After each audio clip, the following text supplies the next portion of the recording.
चलें अब करते हैं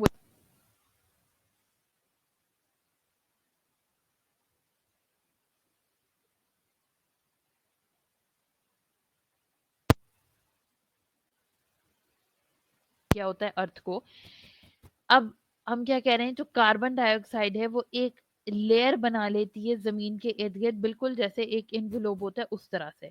ये क्या करता है, ये अलाउ करता है हीट रेज सन की के पास करे इनमें से और अर्थ तक पहुंच सके। ये जाहिर है जब कोई भी रेज अर्थ के ऊपर या किसी भी सॉलिड सरफेस के ऊपर आ रही हैं वो उससे टकराएंगी और वापस मूव बैक कर जाएंगी। तो दीज रेज रिफ्लेक्ट होती हैं अर्थ सरफेस से और वापस से एटमॉस्फेयर के अंदर जाती हैं। जो नॉर्मल कंसंट्रेशन है कार्बन डाइऑक्साइड लेयर की, वो रिटेन रहती है इतनी कि हीट जो है वो हमारा ओवरऑल जो एटमॉस्फेयर है वो इतना वार्म रहे कि बिल्कुल ही हम -डिग्री सी पे ना चले जाएं। ठीक है, तो ये phenomena, this is the natural phenomena कि रेज आती हैं, रिफ्लेक्ट बैक होती हैं और सारी की सारी वापस रिफ्लेक्ट बैक नहीं होती हैं, बल्कि कुछ होती हैं ताकि नॉर्मल टेम्परेचर जो जमीन का है वो भी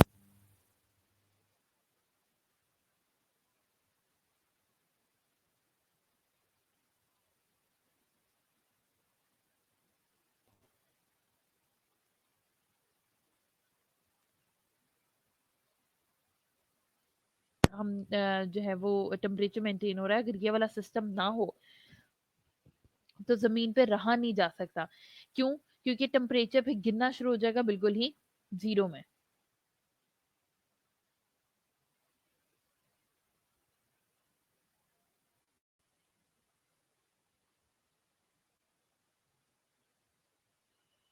बेटे आपने कोई क्वेश्चन करना है?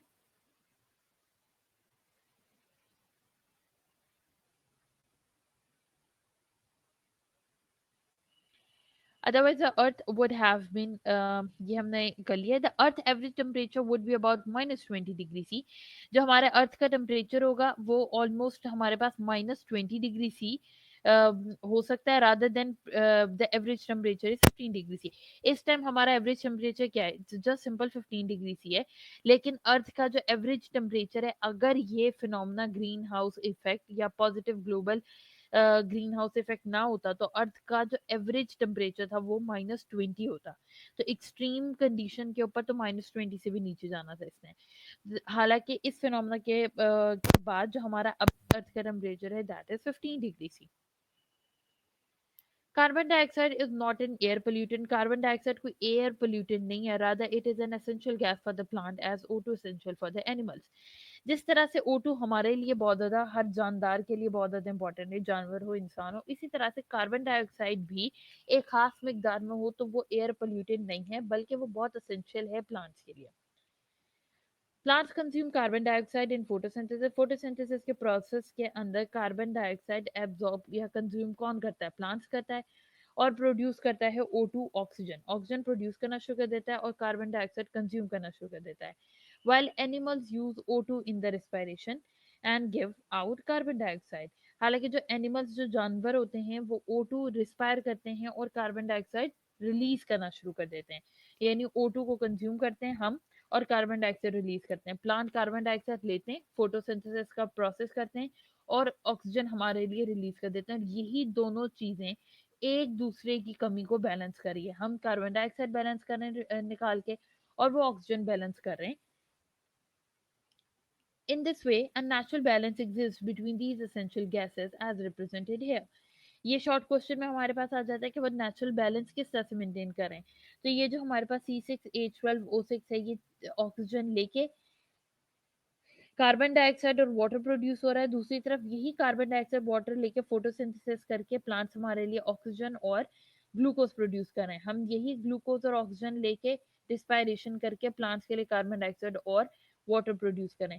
तो ये जो बैलेंस है जो दोनों तरफ से मेंटेन हो रहा है, that is actually the balance that exists between the essential gases, the carbon dioxide and the oxygen. These are two the essential gases. Although the carbon dioxide is not a poisonous gas, carbon dioxide कोई poisonous gas नहीं है, yet its increasing concentration due to the burning of the fossil fuel in different humans activities is alarming। हमने भी पहले का modern air pollutant, फिर हम कह रहे हैं कार्बन डाइऑक्साइड कोई पॉइजनस गैस नहीं है, लेकिन एक खास मिकदार में। अगर इसकी कंसंट्रेशन ओवरऑल इंक्रीज करेगी तो फिर हम ये उस कंडीशन के अंदर हमें नुकसान दे सकती है जब ओवरऑल कंसंट्रेशन पूरे एनवायरनमेंट में कार्बन डाइऑक्साइड की इंक्रीज करेगी। Carbon dioxide in the atmosphere acts like a glass wall of a green house. Carbon dioxide किस तरह से बिहेव करता है? कार्बन डाइऑक्साइड जो जमीन के इर्द गिर्द इसकी लेयर बनी हुई है वो बिहेव करता है as a glass wall of the greenhouse का ग्लास वॉल के तौर पे बिहेव करता है।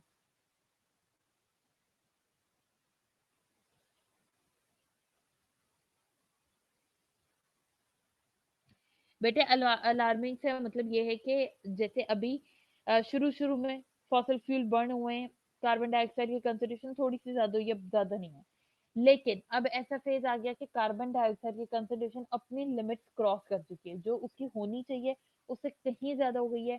अब ये हमारे लिए अलार्मिंग कंडीशन है कि अब जो अगर और थोड़ी सी भी हुई ज्यादा तो वो पॉइजनस गैस के तौर पे कंसिडर होना शुरू हो जाएगी या वो एयर पोल्यूटेंट बन जाएगी।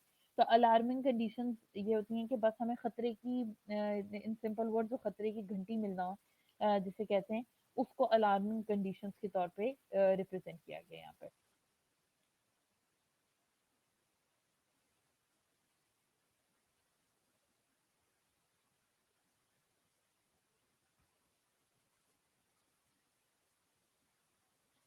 तो कार्बन डाइऑक्साइड जो एटमॉस्फेयर में वो एक ग्लास वॉल के तौर पे बिहेव करती है कि अर्थ के इर्द गिर्द जो लेयर बनी हुई है वो as a glass wall consider कर रहे हैं हम।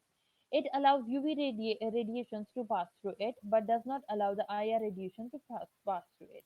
अब ये क्या करती है, ये यूवी रेडिएशन को तो अपने अंदर से पास होने देती है लेकिन आईआर रेडिएशन को पास नहीं होने देती। यूवी रेडिएशन यानी अल्ट्रावायलेट लाइट, आईआर रेडिएशन यानी इंफ्रारेड लाइट। ये क्या करती है, ये ट्रैप कर लेती है, अंदर ही रखती है जो इंफ्रारेड रेडिएशन जमीन से प्रोड्यूस हो रही हैं, उनको जमीन और अपने जो ग्लास वॉल इसने बनाई है उसके बीच में ही रखती है।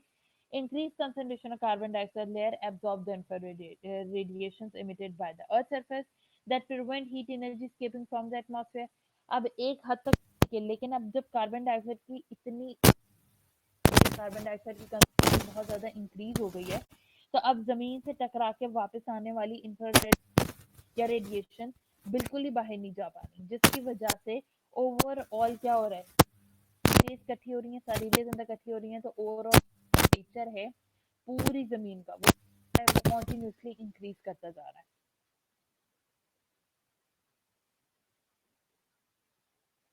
Hence, increased concentration of carbon dioxide layer absorb the infrared radiations emitted by the Earth's surface, जो कि प्रिवेंट कर रही है कि हीट एनर्जी स्केप हो ना, बाहर निकले ही ना एटमॉस्फेयर से। It helps to stop surface from cooling down during the night. अब इस वजह से क्या हो रहा है, रात के टाइम जो पूरी हमारी सरफेस ने एकदम से कूल डाउन होना होता है वो वाला प्रोसेस नहीं हो पाता। क्यों? क्योंकि इंफ्रारेड तो सारी अंदर ही ट्रैप है, क्योंकि बाहर जो ग्लास वाला कार्बन डाइऑक्साइड की वो बहुत स्ट्रांग है। As the concentration of the carbon dioxide in air increase, less heat energy is lost from the surface of the earth। क्योंकि कार्बन डाइऑक्साइड की कंसंट्रेशन हवा के अंदर बहुत ज्यादा हो गई है तो less heat energy is lost from the surface of the earth. तो जो हमारी सरफेस ऑफ द अर्थ है,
अच्छा क्योंकि जो कंसंट्रेशन है कार्बन डाइऑक्साइड की वो in the air is increasing, तो लेस एनर्जी जो है वो लॉस होगी, सरफेस अर्थ की सरफेस के ऊपर से बहुत कम एनर्जी जो है वो लूज होगी।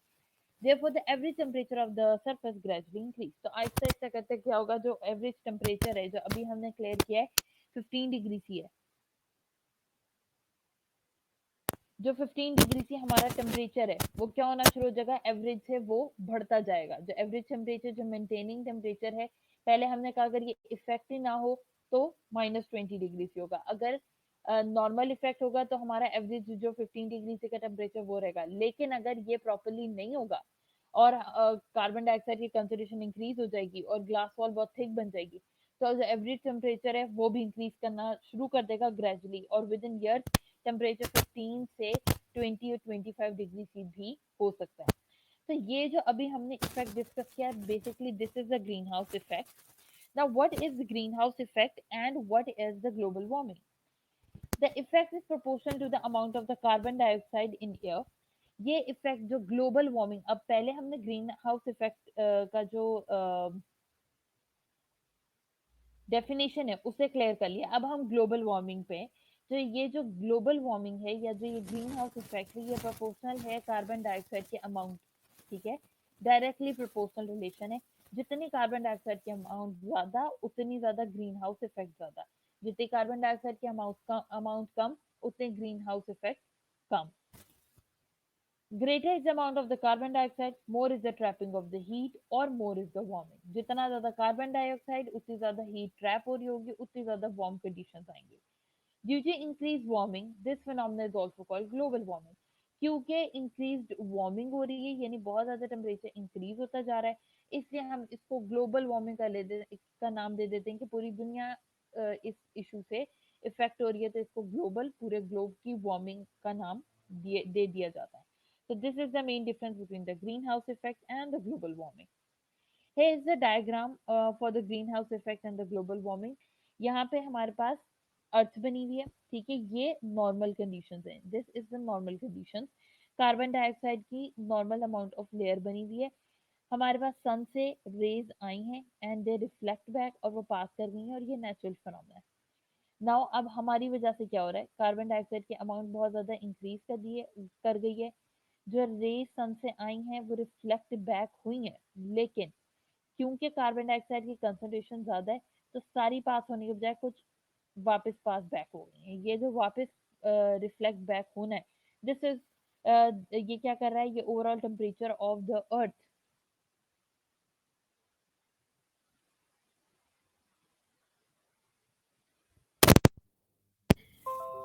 अब आ रही है बेटे आवाज, फातिमा शफीक और सुबान सऊद, अब आवाज क्लियर है आप दोनों को?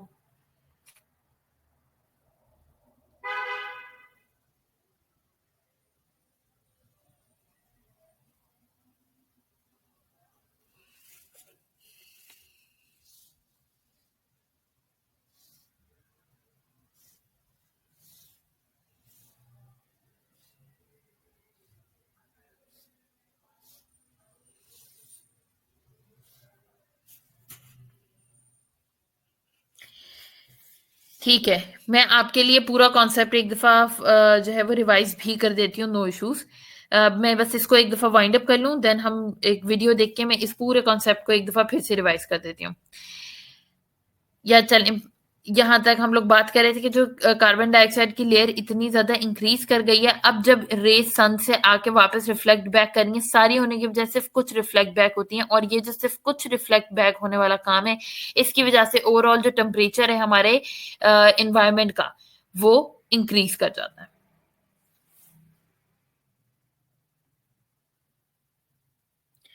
नाउ अब एक second, just a second.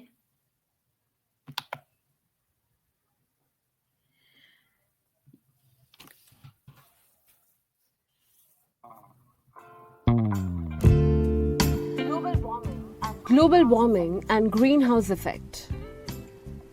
Earth, the third planet from the Sun, the only planet having a vast diversity of life forms. While other planets of our solar system are either scorching hot or bitterly cold, Earth has a relatively stable temperatures. What is that which is making Earth different? What exactly is making Earth such a favorable place to live on? It is the Earth's atmosphere, which is a thin blanket of air surrounding the Earth from all sides. This air is a mixture of many different gases. Just like an umbrella which protects us from sun and rain, this thin layer of air protects Earth from the harmful radiations from the sun. But this stable temperature is rising every passing year. Oceans are getting warmer. Significant shift in the climate is seen. Glaciers are melting. Why is all this happening? What should be done to stop all this? We'll find the answer to all these questions through this session. Earth is constantly bombarded with enormous amount of radiations from the sun, which we receive in the form of light and heat energy. These radiations, in the form of visible, ultraviolet and infrared, have to first pass the Earth's atmosphere before reaching the surface. The ozone layer, which is present in the Earth's atmosphere, blocks some amount of harmful ultraviolet rays from reaching the surface. Of the remaining rays reaching the surface, part of it is absorbed by the Earth, and some, especially the infrared waves, are reflected back into the space. But some gases in the atmosphere traps this heat radiation and re-emits it to the surface, which leads to heating up of the environment. This exchange of incoming and outgoing radiation that warms the Earth is referred as the greenhouse effect. And the gases involved in this are called greenhouse gases, which mainly includes carbon dioxide, methane, water vapor, chlorofluorocarbons, etc. Friends, but are you not wondering why it is called greenhouse effect? Is it something to do with the greenhouse? If you said yes, you're thinking in the right way. A greenhouse is a glass building in which plants that require protection from cold weather are kept. The glass cover helps to trap all the heat energy and keeps the inside environment warm. Now consider our planet Earth. The atmosphere acts as the glass and traps the heat. The greenhouse effect is essential in order to keep our planet warm. In the absence of this effect, the temperature of the Earth's surface would have been -20 to -40 degrees Celsius. But too much of something is bad, right? If the plants in the greenhouse receives excess heat, it would burn. And if we consider planet Earth, over the last 2 centuries, human activities have changed the Earth's atmosphere in a dramatic way. The amount of greenhouse gases have increased and are still increasing. They trap too much heat. And this excess of greenhouse effect results in global warming, which is an increase in the Earth's average temperature. Consequences of global warming are enormous. Its effects are not limited to one country, but it would affect the entire planet. Knowing the fact that global warming exists and human-made carbon dioxide emissions have caused it, many nations of the world have come together to sign an international treaty, the Kyoto Protocol. The major objective of this protocol are commitment to reduce greenhouse gases by about 5% below their 1990 levels. But what can be done by us? How can we contribute in reducing global warming and also its consequences? Well, planting more number of trees, reducing waste generation, reducing the use of products which generate greenhouse gases, using energy efficient appliances, increasing the fuel efficiency of vehicles, using more renewable energy, or say switch into greener ways which causes less harm to our environment. That's all for today. I hope you found this session very informative and you got a thorough knowledge of what global warming is.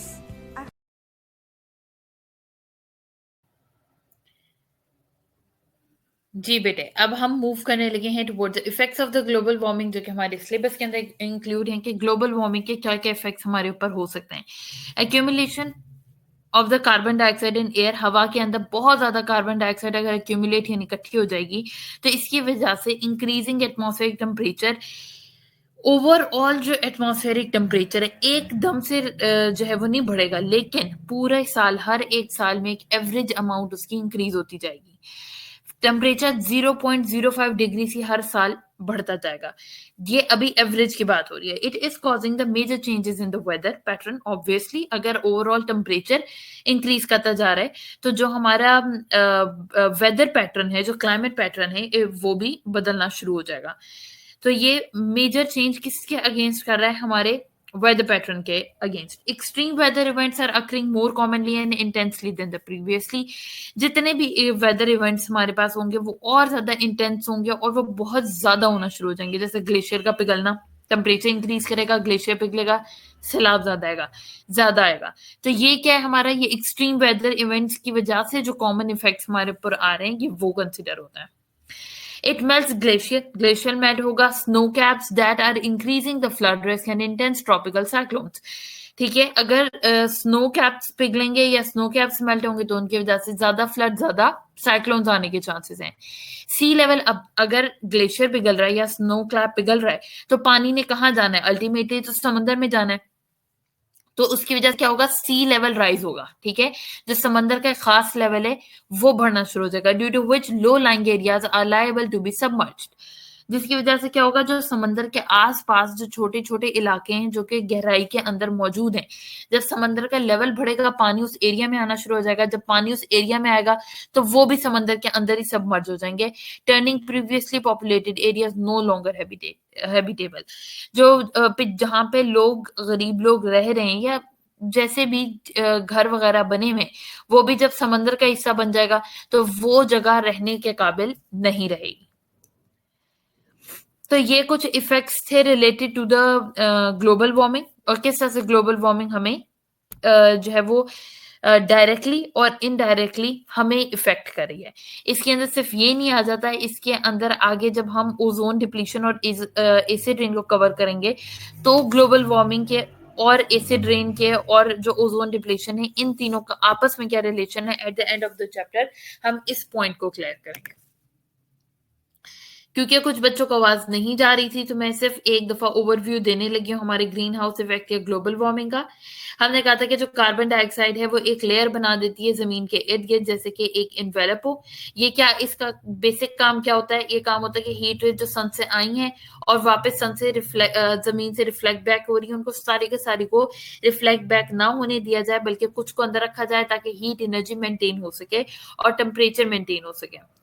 जो normal concentration carbon dioxide की वो बहुत ज्यादा necessary है और वो as अ pollution cause नहीं करती, वो कोई पोल्यूशन कॉज नहीं करती है। और जो अर्थ का एवरेज टेम्परेचर है वो तकरीबन हमारे पास -20 डिग्री सी हो सकता था अगर ये वाला इफेक्ट ना होता, rather than presently average temperature 15 degree से हमारे पास मौजूद है। इधर I am generating a poll, kindly answer this poll. अगर किसी बच्चे को पोल रिसीव नहीं हो रहा है तो भी बता दें, आई mention the question in the chat box.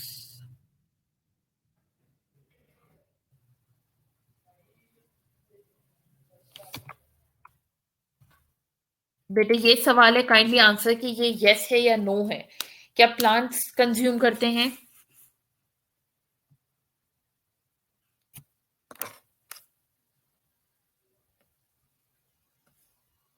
Carbon dioxide photosynthesis में प्रोड्यूस करते हैं ऑक्सीजन।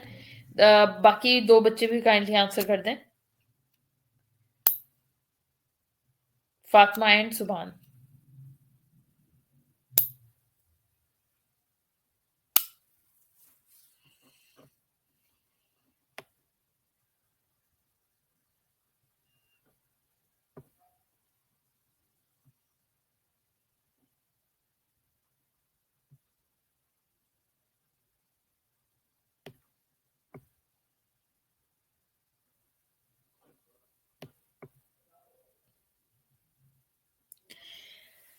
अच्छा, otherwise the earth would have been uninhabitable, यानी कि अगर तो टेम्परेचर मेंटेन ना हो सकता तो ऑब्वियसली इसके ऊपर कोई भी लाइफ सर्वाइवल के चांसेस नहीं थे. Now we are moving towards carbon dioxide is not an air pollutant. जब तक वो एक खास कंसेंट्रेशन में कार्बन डाइऑक्साइड कोई एयर पोल्यूटेंट नहीं है. प्लांट कंज्यूम करते हैं कार्बन डाइऑक्साइड फोटोसिंथेसिस में, हमें ऑक्सीजन दे देते हैं. इसी तरह से एनिमल्स ऑक्सीजन रिस्पायरेशन में इस्तेमाल करते हैं, कार्बन डाइऑक्साइड रिलीज कर देते हैं. ये जो बैलेंस है between the two essential gases, the carbon dioxide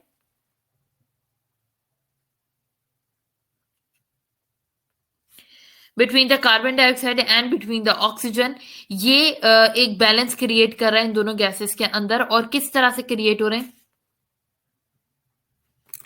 Abdul Rafe, आपको भी इशू है वॉइस का?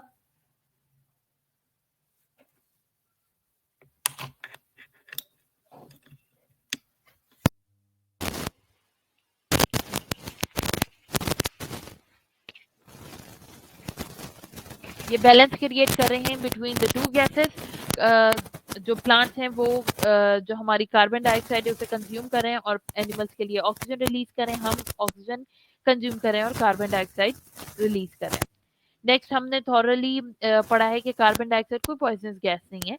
ये सिर्फ इसकी इंक्रीजिंग कंसंट्रेशन जो हमारी अपनी एक्टिविटीज की वजह से वो हमें एक अलार्मिंग कंडीशन दे रही है कि अगर इससे ज्यादा कार्बन डाइऑक्साइड की अमाउंट इंक्रीज होती है तो it will be poisonous and harmful. तो कार्बन डाइऑक्साइड जो एटमॉस्फेयर में एक्ट करती है as a wall of the glass. ये यूवी रेडिएशन को अपने अंदर से पास होने देती है. जो अर्थ से रिफ्लेक्ट बैक हो रहे हैं वो भी पास होते हैं, लेकिन जो आईआर रेडिएशन अर्थ से रिलीज होती है इसे ये पास बैक नहीं होने देती, जिसकी वजह से ये अंदर ही ट्रैप हो जाती हैं. और इनकी ट्रैपनेस की वजह से जो ओवरऑल टेम्परेचर है पूरी अर्थ को इंक्रीज करता है.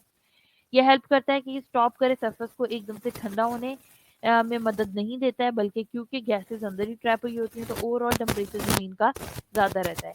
जैसे जैसे कार्बन डाइऑक्साइड एयर में इंक्रीज हो रही है, बहुत कम एनर्जी लॉस हो रही है इससे सरफेस ऑफ अर्थ से. therefore the every temperature of the surface gradually increases. तो every temperature है वो gradually increase कर रहा है. इसे हम ग्रीन हाउस इफेक्ट या ग्लोबल वार्मिंग का नाम देते हैं. मैंने बताया था यहाँ तक ग्रीन हाउस इफेक्ट है. अब ये जो इफेक्ट है वो डायरेक्टली प्रोपोर्शनल है कार्बन डाइऑक्साइड से. अगर तो कार्बन डाइऑक्साइड की मान ज्यादा है तो हीट ज्यादा ट्रैप होगी ड्यू टू इंक्रीज वार्मिंग. ये फिनोमेना रिप्रेजेंट करता है हमारी ग्लोबल वार्मिंग को. ये डायग्राम इंपॉर्टेंट है, ये पेपर में बनानी है. जब कार्बन डाइऑक्साइड की खास मकदार है पास आउट हो रही है, जब कार्बन डाइऑक्साइड की अमाउंट ही ज्यादा हो गई.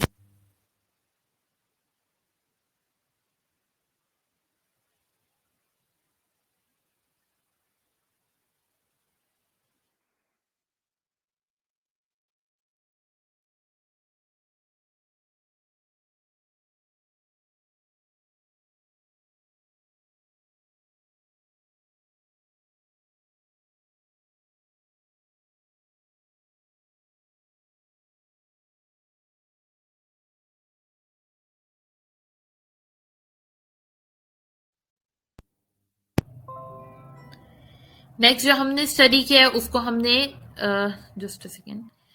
नेक्स्ट जो हमने स्टडी किया है वो हमारे पास इफेक्ट्स हैं ग्लोबल वार्मिंग के, कि अगर कार्बन डाइऑक्साइड एयर के अंदर बहुत ज्यादा इंक्रीज कंसंट्रेशन हो रही है तो फिर हमारा टेम्परेचर भी पर ईयर के हिसाब से इंक्रीज करता जाएगा. और ये एक मेजर चेंज है हमारे वेदर पैटर्न का, एक मेजर रीजन है हमारे वेदर पैटर्न के चेंज होने का. क्योंकि वेदर पैटर्न चेंज हो रहा है तो उसकी वजह से होने वाले तमाम ओवर इफेक्ट्स भी ज्यादा होंगे.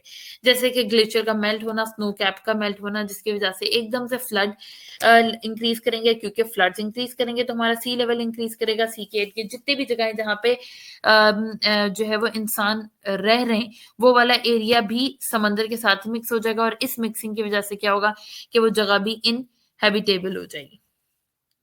और ये कुछ चंद उसके इफेक्ट्स थे. अब आपका अगर कोई भी सवाल है ग्लोबल वार्मिंग से या ग्रीन हाउस इफेक्ट से तो वो मेरे से पूछ लें.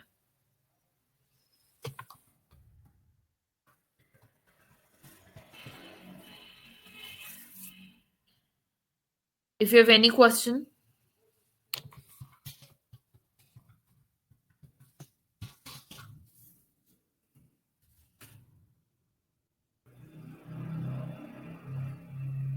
चलें ठीक है बेटे.